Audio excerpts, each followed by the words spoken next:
안녕하세요. 닥터 유 유태우입니다. 오늘의 주제는 내 아이에게 유산균이 필요할까입니다.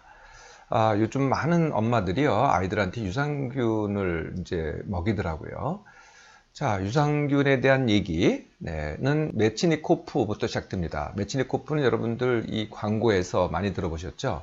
러시아 과학자입니다. 1907년에 당시에는 이제 파리의 그 파스테르 연구소에서 연구를 한 과학자인데요. 이 노화에 대한 가설을 세웠습니다, 이 사람이. 네, 가설은 이제 증명된 바는 아니고요. 이럴 게 아닐까라고 이제 하는 게 이제 가설이죠. 어떤 가설이냐면요. 사람이 늙는 것은 이유가 있는데 그 이유가 뭐냐면은 장내 세균에서 이유를 찾았어요. 그러니까 장내 세균 중에서는 이제 단백질을 분해하는 장내 세균이 있거든요. 근데 이게 단백질을 분해하면은 이제 분해하는 과정에서 여러 가지 물질이 생기겠죠. 뭐 그 중에는 이제 페놀이라는 것도 있고 인돌이라는 것도 있고 암모니아라는 것도 있고 뭐 이런 것들이 이제 사실은 이제 우리 방귀 냄새를 일으키게 하기도 합니다. 하여튼 이런 물질들이 생기는데 이것을 이제 독소라고 본 거죠. 그래서 이 독소가 이렇게 생성이 되면은, 많이 생성되면은 이게 몸 안에 침투돼서 몸 안에 해로운 작용을 해서 노화가 진행된다. 이렇게 이제 가설을 세운 겁니다. 이게 이제 첫 번째 가설이고요. 이제 두 번째는 이제 관찰을 했어요. 그게 뭐냐면은 불가리아에 가면은요, 사람들이 장수하는, 불가리아에 있는 모든 사람들이 장수하는 게 아니고 일부의 사람들이 장수하는 장수 마을이 있는데 그 사람들이 먹는 주식을 봤더니 발효유다, 네, 요구르트다. 라는 걸 이제 관찰을 한 거죠. 그래서 요구르트 속에서 뭐가 들었느냐를 봤더니 이제 이게 소위 말하는 불가리아 세균이라는 거였습니다. 그러니까 학명으로는 락토바실러스 불가리쿠스. 네, 하여튼 뭐 불가리아 세균이다. 네, 그래서 이러한 이 불가리아 세균으로 발효한 우유를 먹으면은 그게 장내로 들어가서 아까 말씀드렸던 단백질 분해 세균을 갖다가 억제를 해서 노화를 갖다가 예방한다. 이게 이제 두 번째 가설이죠. 불가리아의 일부 사람들이 뭐 그 요구르트를 먹는 거는 맞지만은 그게 진짜 원인이냐, 뭐 노화를 오래 사는 원인이냐, 장수의 원인이냐 하는 거는 전혀 사실은 근거가 없습니다. 하여튼 이런 이제 가설을 세운 거죠. 그래서 이제 본인이 어떻게 했냐면요. 본인 자신이 그 불가리아 세균 가지고 신우유를 만들어 자기가 스스로 먹기 시작했어요. 그리고 이게 이제 좀 알려지면서 그 당시에는 많은 의사들이 따라 했다고 합니다.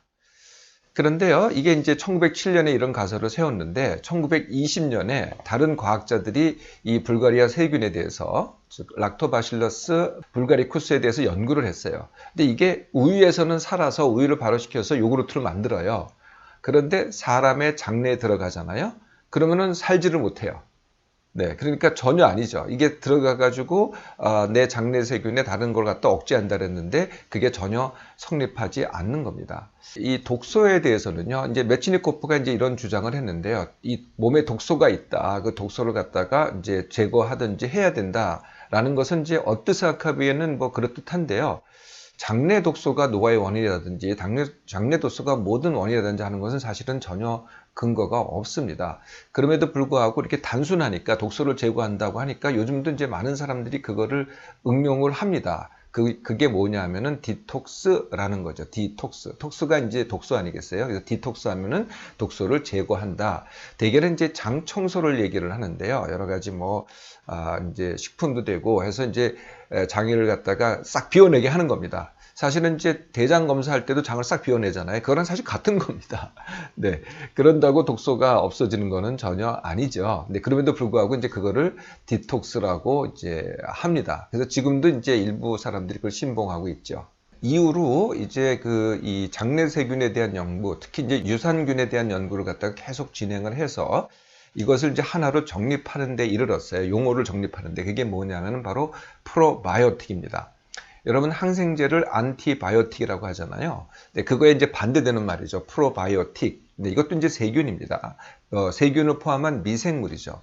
그래서 프로바이오틱은 어떻게 정의가 되냐면은 살아있는 미생물로서 주입이 됐을 때 건강 이득을 줄 수 있는 것. 이게 이제 프로바이오틱의 정의입니다. 근데 여기 이 정의에는요, 두 개가 더 따라요.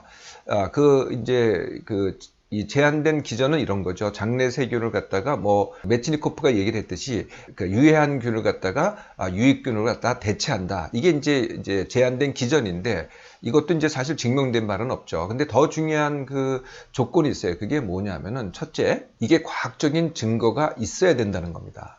이제 프로바이오틱이라고 정의가 되려면은 그냥 이게 도움이 될 것이다라는 미생물을 가지고는 프로바이오틱으로 정의가 되질 않습니다. 근데 많은 사람들이 그렇게 쓰긴 하죠. 근데 진짜 정의는 그렇다는 거예요. 과학적으로 그 효능이 입증돼야 되고, 두 번째는 안전성이 확보가 돼야 됩니다. 이게 정의가 돼야, 네, 이 조건이 맞아져야 우리가 프로바이오틱이라고 부른다는 거죠. 그게 또 하나가 더 있습니다. 그러니까 모든 우리가 이제 유산균 또는 유산균의 여러 가지 이제 또 종류가 있잖아요. 제가 그때 한번 이미 강의 때 말씀드린 적이 있어요. 비만세균과 유산균 다이어트에서 이제 이 장내세균에서 소개해드린 적이 있는데요. 굉장히 많은 세균들이 있습니다.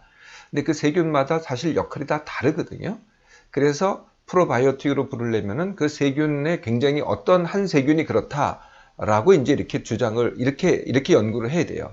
그런데 이제 요즘 프로바이오틱이라는 것은 적어도 여러 가지를 갖다가 뭐 15종, 17종 이렇게 많은 걸 갖다 한꺼번에 섞었다. 네, 이렇게 이제 보통들 많이 주장을 하죠. 그래도 동의하는 것은 이제 권장량인데요.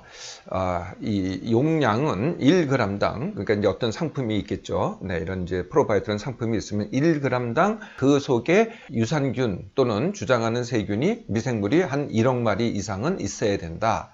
그걸 갖다가 하루에 1g, 즉 1억 마리를 먹는 게 아니라 100mg 또는 200mg, 다시 말하면은 뭐 1000만 마리에서 2000마리 정도를 복용을 해라. 이게 이제 보통 프로바이오틱을 정의할 때 쓰는 기준입니다. 이 프로바이오틱에 대해서는요, 정말 뭐 만병통치약으로 소개가 됩니다. 거의 만병통치약에 가깝죠.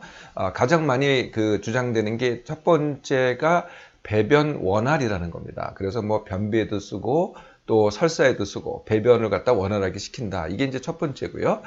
설사가 이제 여러 가지 종류가 있잖아요. 예를 들면 이제 항생제로 유발된 설사, 그러니까 항생제를 많이 먹으면 이제 설사가 유발됩니다. 뭐 이런 경우라든지 또는 장염에 의한 설사, 또는 왜 여행자 설사라 그러죠. 여행할 때 좀 이렇게 물갈이를 하다 보면 또 설사를 또 합니다. 뭐 이런데 이제 도움이 된다. 이렇게 이제 주장하고요.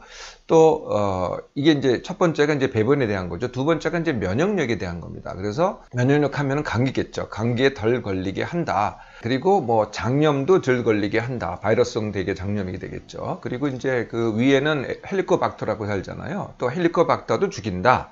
뭐 이게 이제 주장이죠. 또 더 나아가서는 이제 여러 개의 뭐 염증이 있거나 여러 개의 감염이 있을 때도 프로바이오틱이 도움이 된다. 이게 이제 면역력에 관계된 거죠. 또 있습니다. 그게 뭐냐면은 알레르기에 관계된 겁니다. 뭐 알레르기에 도움이 된다, 뭐 피부염에 도움이 된다. 네, 이런 또 주장이 있고요. 또 만성 질병에도 도움이 된다. 예를 들면 혈압, 콜레스테롤, 그리고 지난번에 소개해드렸던 비만에도 도움이 된다. 비타민 결핍에도 관여가 될 수 있고, 또 유당불내성이라고 들어보셨죠? 그러니까 이제 우유를 못 마시는 거예요. 우유를 못 마실 때도 도움이 된다. 이렇게 이제 총체적으로 프로바이오틱에 대해서 주장된 효능입니다. 자, 이 효능이 얼마나 과학적으로 입증이 됐느냐. 네, 이걸 갖다가 이제 과학적으로 입증이 됐으면 그걸 갖다 전부 다 이제 종합을 해서 야, 그렇다라고 인정을 해주잖아요. 그게 미국 같은 경우에는 FDA입니다. FDA 많이 들어보셨죠?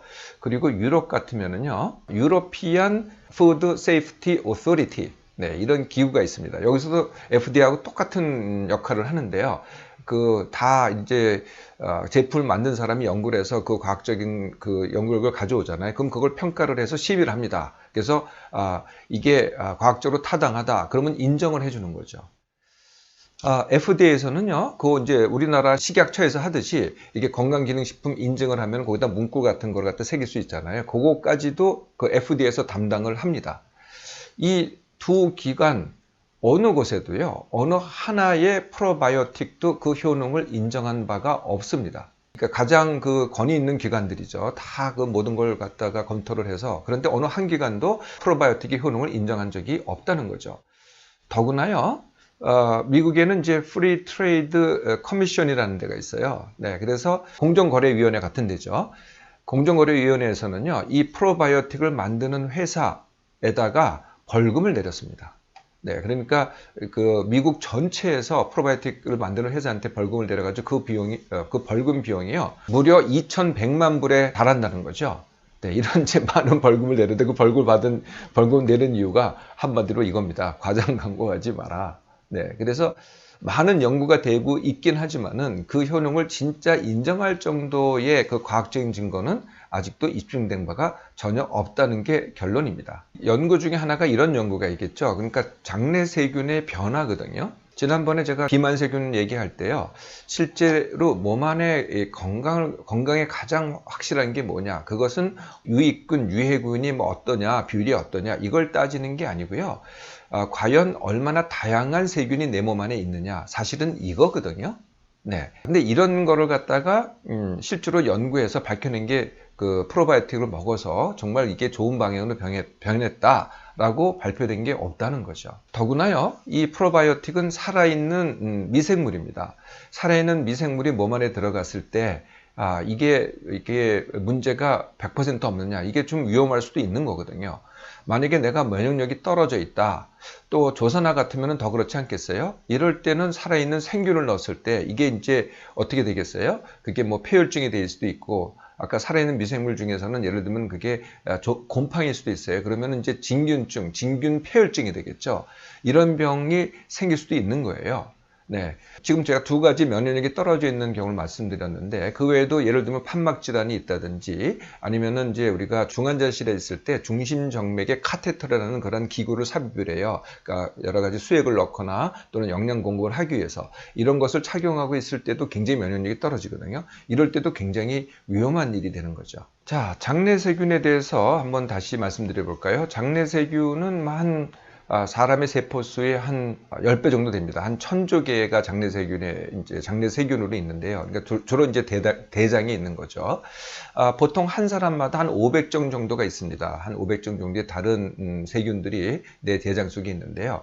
그 중에서도 한 30 내지 한 50종 정도가 전체의 90% 이상입니다. 그러니까 500종이긴 하지만은 뭐 다양한 게 있는 거고 30 내지 50종 정도가 주류를 이루는 거죠. 이 장내 세균이 건강하다. 네, 이거는 이제 메트니코프가 처음 생각했던 것 같이 뭐 유익균, 유해균 뭐 어떤 게 더 많고 적고 이게 아니고요. 아까 제가 잠깐 말씀드렸죠. 얼마나 다양하냐.